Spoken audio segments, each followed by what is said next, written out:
So the Impressionists were very famous for their use of brush strokes. They would use these tiny little lines,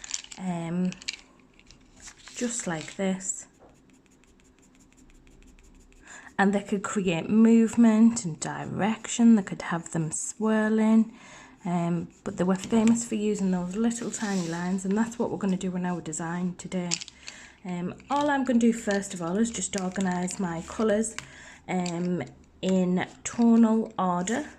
So I'm putting my warm colours together,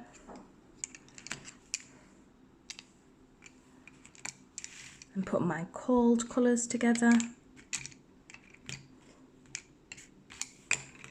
and then what I'm going to do is choose the colours that I want to go together. So I might start off with these sort of light colours. I might want to create an emotion. You can create emotion in your work, so maybe thinking about what you think a colour represents. So red could represent anger, green could represent sort of maybe calmness, or you might think it means jealousy. Maybe these blue tones and purple tones could represent sadness, or you might think that that's actually calm. They're calming colours. So this is totally up to you today. So I'm going to just start off with my light colours. I'll come back to the others in a minute.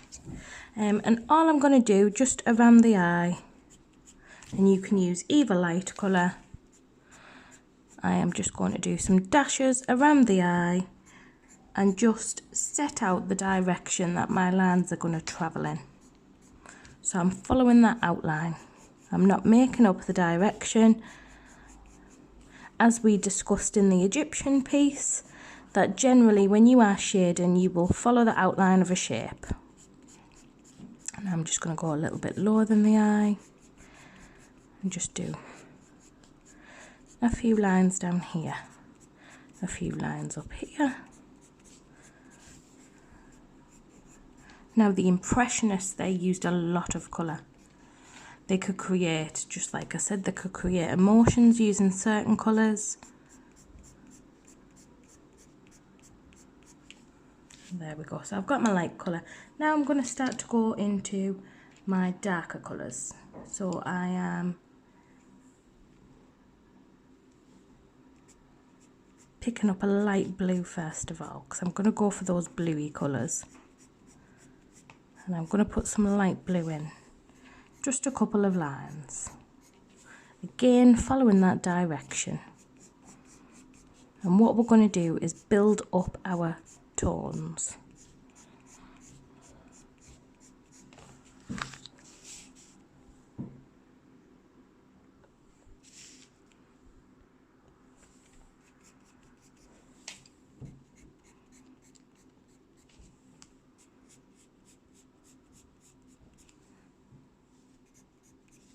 I might even put a little bit of green in, some nice light green tones.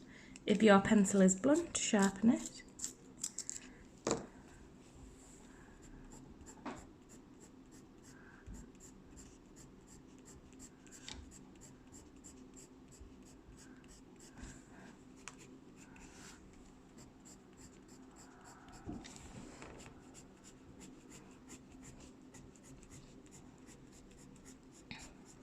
There we go.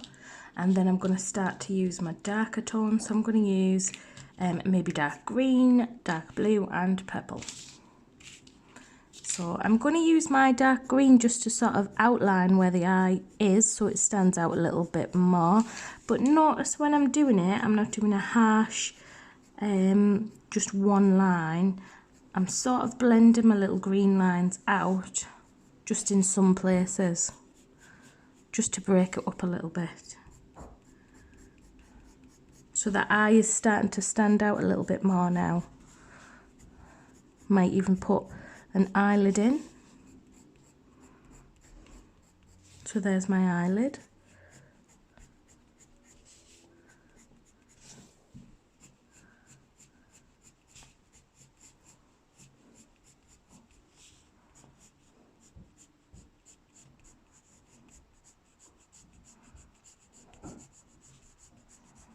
And then I'm just going to put this line in place here to suggest the eye.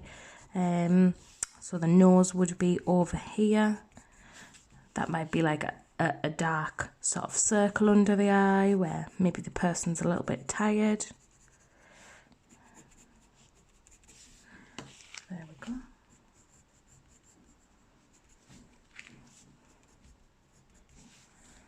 Okay, and now I'm going to start to put some of the blues in.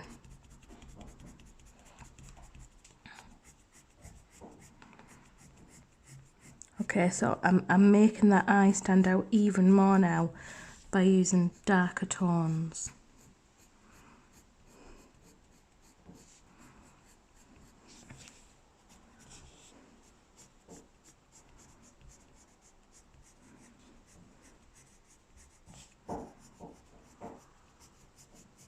And I might start to put some lines inside the eye.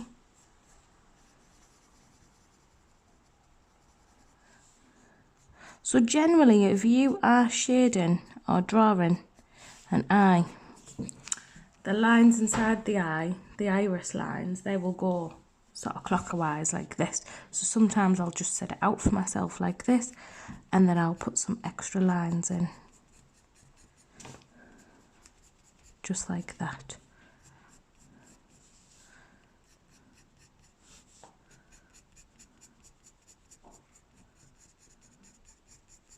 So I've got some lines around there. Now I'm just going to make a few lines darker, but they're all going to be different lengths.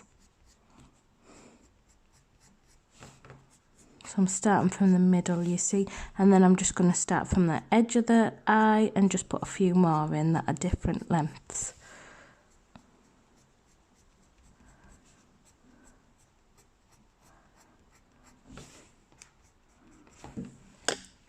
Now I'm going to get my purple and just make that pupil stand out a little bit more. I'm going to make the edge of the eye stand out a little bit more. And I'm going to put a couple of curving lines in just to make that eye a bit rounder.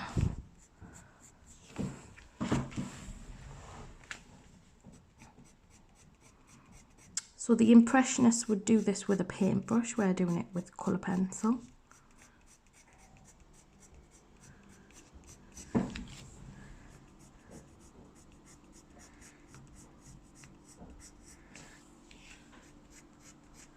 And whenever you work with colour pencil, it is just a little bit like this. You start with your lightest colours and you layer them up. And there we go, we're starting to get a lovely colourful piece of work now.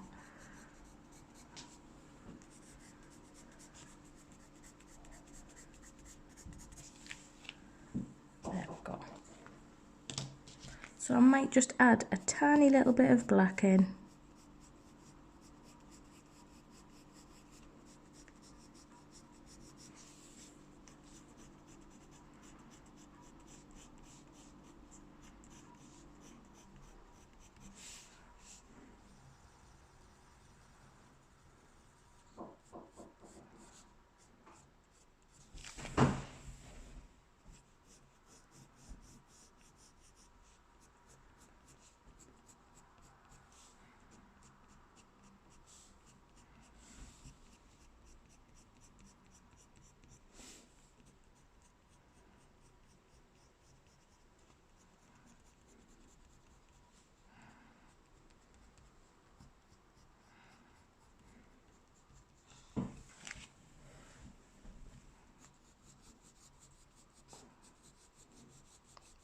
And there we go, we've done an eye design inspired by the Impressionists, and we've used everything that we know about them. So we've used lots of colours, we've used the little tiny lines to represent brush strokes. It's not incredibly detailed because the Impressionists weren't incredibly detailed. They just created an impression of something with these really quick paintings.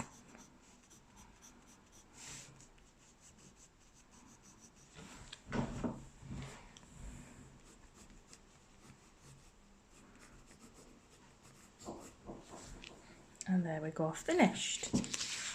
One Impressionist Eye.